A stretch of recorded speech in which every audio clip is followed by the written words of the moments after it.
course, it's really hard to assess movement because every individual moves differently. And of course, I'm always reading in literature and papers saying, oh, you know, this doesn't work because everybody moves differently. Absolutely, we all move differently. So it makes assessment quite challenging.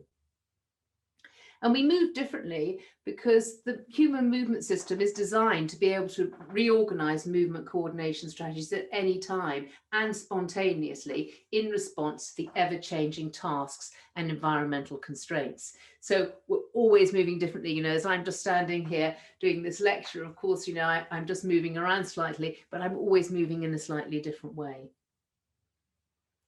And these changes, we've seen in the literature now that there are alterations in movement coordination strategies, as I said, in the short term, for example, in the presence of pain, but also in the long term. So after surgery, we can see changes in movement coordination strategies.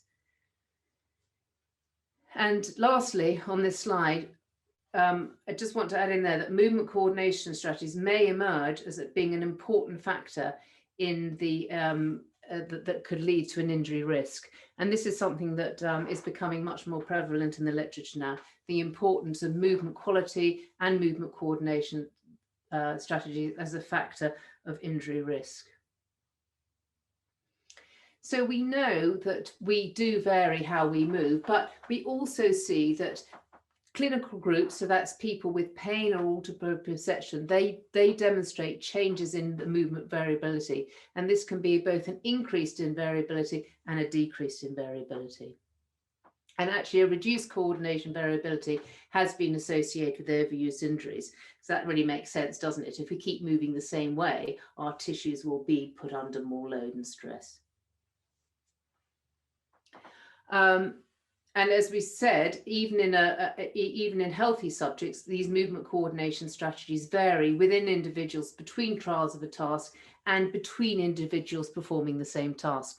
So the upshot of that is it makes assessment of this very challenging. So we can't say, you know, we should move like this because we're all moving differently. But what we can do is we can assess for choices in movement coordination strategies. Can we vary our movement coordination strategies when asked to?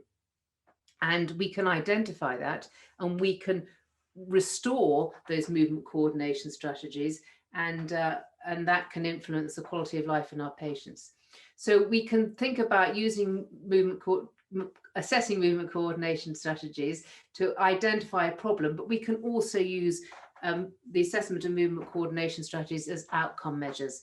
So I do that a lot on my patients. I assess the movement coordination strategies, we do some retraining, and then we go back and have a look at the effect.